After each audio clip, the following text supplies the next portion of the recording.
Surviving infidelity. Wife of 5 years cheated and now I feel absolutely nothing for her. Nothing. And that scares me. With updates. Original post. My, 34, wife, 32, Wendy and I met through friends 7 years ago, dated for 2 years and have been married for 5 years, just after I finished law school. I worked my tail off as an associate at my firm, putting in 60 hours a week for the first 2 years of our marriage. That effort paid off and I'm doing well professionally. Wendy was a teacher at a private school, but as soon as we got married, she quit so she could go back to school for her master's in education, and is currently in an educational doctoral program while working part-time. This was a bit of financial strain since I wanted to pay off my student loans as quickly as possible, but we managed. My wife had an old laptop that she was using when we started dating. I found it in a box in a closet. She said it crashed and wouldn't work any longer. I plugged it in, tried to turn it on. Nothing. When we met, Wendy took pictures of everything, primarily selfies of her with others. Knowing that she must have had some pictures of us from that time, I yanked the hard drive and looked at it. It seemed okay. The problem must have been somewhere else. Wanting to surprise her with pictures of when we first started dating, I waited until she left to go visit her sister before I plugged it into a SATA cable connector to my PC. There were pictures there. Plenty of pictures. Some were of us on dates, laughing, smiling. They brought back some good memories. But there were also others of her with different people. One person in particular I remembered. His name was Bob, and Wendy had dated him before me. There were lots of pictures of her and Bob. I wanted to grab only our pictures, so I thought the easiest way would be to organize them by date, figuring the latest pictures would be of only us. But when I clicked them by date, a lot of her pictures with Bob were jumbled up with pictures of us. I began to open the pictures one by one, and noticed that in a few of her pictures with Bob, where they were cuddling and kissing, she was wearing a necklace/locket that I had given her as a birthday present in the second year we were dating. I had to borrow the money from my brother to buy it. I looked at the dates on the pictures and a pattern emerged. On the days and weekends when school required my undivided attention, the times when she went to her mother's house or her sister's house to give me peace and quiet, she was meeting up with Bob behind my back. I was furious. It felt like fire ants were chewing on my brain, my heart, in my guts. I wanted to punch through the walls. But then something snapped, and I went numb. I began to see and think in very cold, analytical terms. I copied all of her pics, all of them, not just those I'd seen, to a flash drive. I packed a bag, grabbed some suits, took the thumb drive and went to stay with my brother across town. I left her laptop hard drive plugged into my PC with a picture of her kissing Bob on the monitor. The only note I left behind was a sticky note with an arrow on it pointing to the necklace/locket. Wendy tried to call me from her mother's house, if that's where she really was, but I didn't answer. It wasn't until a few hours later, after she presumably got back to her apartment and saw the picture on the monitor, that she blew up my phone with voicemails and texts. I ignored them all. I've already met with another associate who works in the family law department about separation and divorce. We have no children or real property, since a lot of our money went to paying off my loans and for her tuition. My firm has circled the wagons around me, so her calls go to voicemail. She's not allowed onto the property, security already turned her away. Wendy tracked me down at my brother's house, but he made it clear to her on the phone that if she tries to come over, he'll set his Dobermans on her. He told me she was screaming, sobbing, and begging on the phone. It didn't make me sad or happy, or anything. I felt nothing. My marriage is over, I've accepted that. But it's been 2 days and I still feel nothing. No pain. No anger. Nothing. How is it possible that I have no more feelings for her, no desire to ever see her again, no desire to reconcile? Now that I'm alone with my thoughts, feeling this nothing for her scares me. Is this going to last? Am I still in shock? Am I permanently broken? The upside is that I've never seen clearer solutions in my cases. Now for the top advice before reading the first update. I am sorry man this happened to you. A good thing is that you found out before any children involved.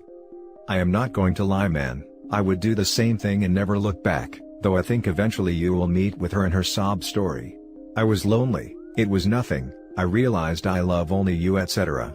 A person capable of hurting you that way, worth not another second of your life. As for feeling nothing, it's the shock of finding out that the person you love never existed. It's a self-defense mechanism that unfortunately will wear off and the pain will come. Shield yourself with loved ones to get through it. Mourn her then like she died, and move on to someone worthy. I was lonely, it was nothing. You know, to me this is even worse. To cheat on your partner and break their heart over a supposedly meaningless fling would hurt me more than if my significant other fell in love with someone else, because sometimes feelings catch you by surprise, and that euphoria is hard to resist. Disclaimer: cheating is bad no matter what. I'm not excusing it in any way.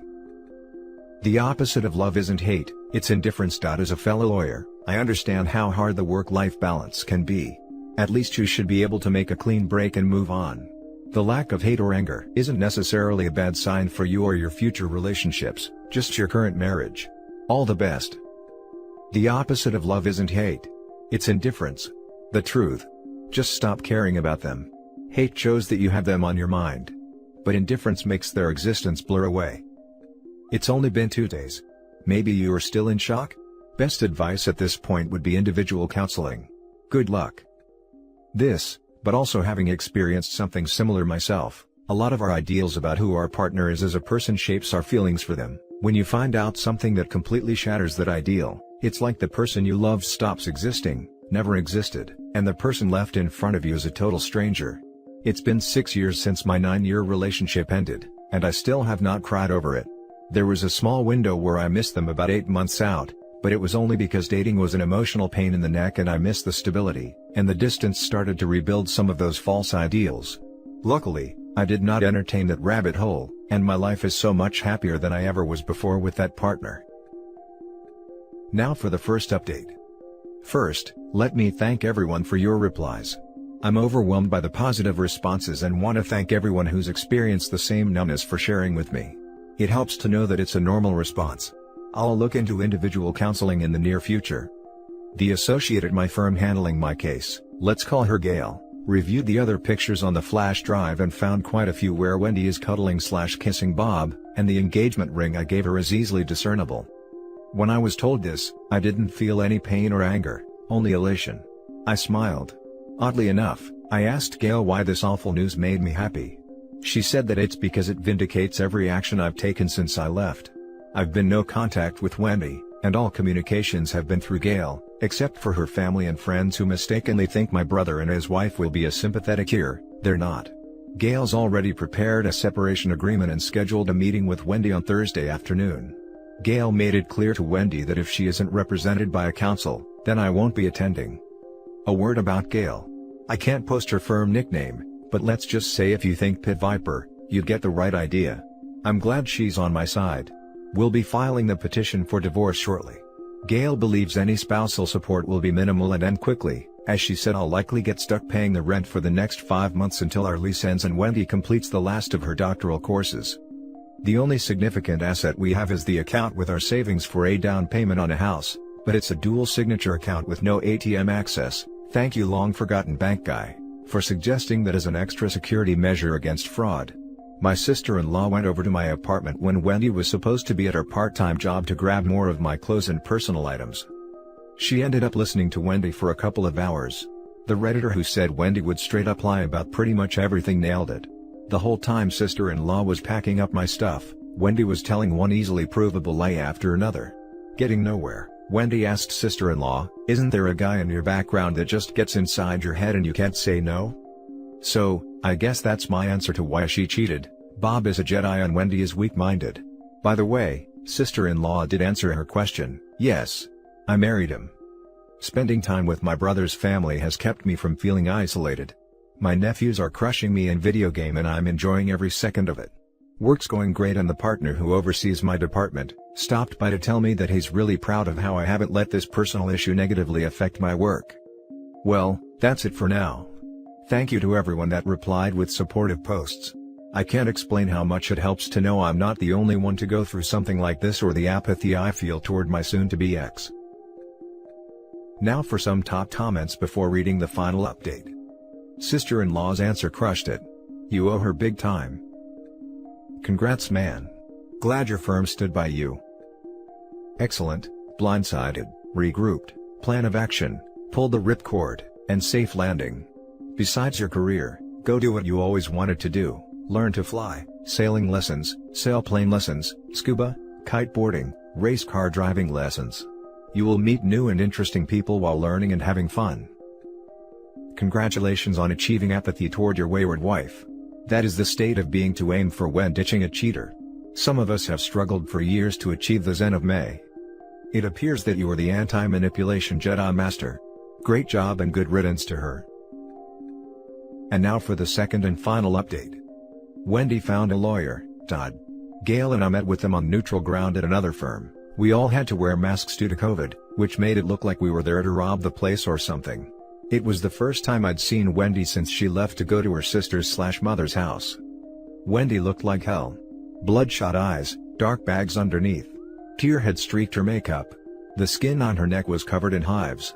I looked at her and felt nothing. More on that later.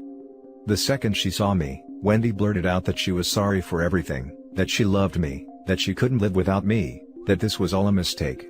All the standard garbage. She tried to hug me, but Gail inserted herself between us, and told Todd to remind Wendy that she is not to speak directly to me or Gail, that she is to talk to Todd who will talk to Gail who will talk to me. Gail had told me to say nothing and keep a blank expression on my face. I thought this would be hard since I've been worrying about if my initial anger would return, but it didn't. I was still numb, kind of in a daze, like an out-of-body experience. Todd asked about reconciliation. Gail made it clear that we were there to review the separation agreement. Nothing else. Wendy yelled at me that we've been married for 5 years, and I shouldn't throw it all away over a mistake. Gail reminded Todd that Wendy was not to speak to me directly. Todd whispered something to Wendy and she momentarily got control of herself again. Gail and Todd began discussing the separation agreement that she'd emailed him. Todd said he did, but didn't think it was fair to Wendy. He tried to nitpick, likely to show Wendy he was doing something to earn his fee, but Gail knocked down every argument he made until he admitted that it was as fair as the law requires. Wendy said that none of this is fair, because this is all a mistake. Gail spread black and white printouts across the table of all the pictures from the flash drive with Wendy kissing/hugging Bob where her engagement ring is clearly visible. Gail circled the ring in each picture with a big fat, dark red marker, alpha move, by the way, asking Todd each time, does your client believe this was a mistake? How about this? Was this a mistake? No? What about this one? Wendy collapsed back into her chair to ugly cry. Gail and Todd began discussing timelines for delivery of a signed settlement agreement, and other matters going forward. I guess my silent indifference finally got to Wendy because, completely unprompted, she screamed out that she never cheated during the marriage. Gail wasn't having it and told Todd, tell your client to give me her cell phone. If your client hasn't cheated during the marriage, then she won't have a problem with my IT guy copying everything on it, and downloading everything in any online accounts she's logged into. I can have him here in 10 minutes. Wendy clutched her cell phone with both hands, refusing to hand it over. Todd whispered something to Wendy. I'm certain he told her she just admitted to cheating. Cue more sobbing. I smiled underneath my mask but said nothing. At this point, I felt sorry for Todd, call it professional empathy. I've been in his shoes before. You know you've got a loser case with a loser client, the other attorney is 1982 to 1986 Wayne Gretzky, and you're a second-string high school goalie with a slow glove hand. Basically, you just want the beating to end. When the meeting was over, I left without saying a word to Wendy. What's the use? Every word out of her mouth is going to be a lie. Gail received the signed separation agreement yesterday afternoon. I thought I'd be on the hook for the rent until June, if only to protect my own credit. But instead we're going to equally divide the home down payment savings account. This was the carrot to get Wendy to sign the separation agreement so quickly. Wendy will pay the rent herself starting this month, along with all utilities, etc. Between housing costs and her school costs, she'll have a little money left over, enough to move to a new place. Apparently, Wendy thinks this was a win for her, but it's a tactical move that eliminates the one significant asset we had. Divorce now will be much easier. Gail is preparing a petition for an uncontested divorce, so we won't even have to go to court.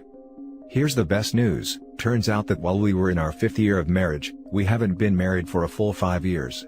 4 years and 7 months. In our state, if the marriage is less than 5 full years, then the family court typically seeks rescission, a concept borrowed from contract law. This means the court will put the parties back in the financial position they were in before the agreement, or in our case, before the marriage. Immediately before our marriage, I was a jobless, heavily indebted law school graduate waiting on my bar results, while Wendy was a full-time, gainfully employed teacher. With no real property, no children, her account full of money, a teaching credential, a graduate degree in hand, and soon a doctoral degree to go with it. Wendy can't make the argument that rescission isn't appropriate in this case. In short, no alimony. Gail did warn Todd that if Wendy contests the divorce, the first person she'll depose will be Bob. Todd replied that Wendy agreed not to contest the divorce. If all goes well, 3 months from now I will be putting this sad chapter of my life behind me. I still feel nothing for Wendy, but that no longer scares me. The Redditor who said it was because the Wendy I dated/married never existed was right. You, sir, are wise. The Wendy I dated, fell in love with and married never existed. The person who cheated on me and lied to me, is a stranger. Our entire relationship was all a lie, an elaborate Plan B illusion that benefited her at my expense. I think my mindset also has to do with my first real job between college and law school, when I worked in commission sales. There was a phrase drilled into our heads: you have to get through a lot of no's to get one yes, so don't worry about the no's, don't waste your time and effort on them, and you'll find your yeses a lot faster and easier. Wendy was a no and I wasted too much time and effort on her already, so no more. Friends, family and coworkers have noted that my smile is back, and to be honest, I feel better than I have in years. But just to be on the safe side, I have scheduled a few phone/video appointments with a therapist. We'll see how that goes. This will likely be my last update. Thank all of you again for your support and wisdom. If I can repay your excellent advice with some of my own, if your spouse cheats on you, talk to a lawyer as quickly as possible, and then listen to what your lawyer tells you to do. And that's it for this video, guys. If you have thoughts to share, leave a comment below. Don't forget to hit like and subscribe if you like this content. I'll catch you in the next one. Good day everyone.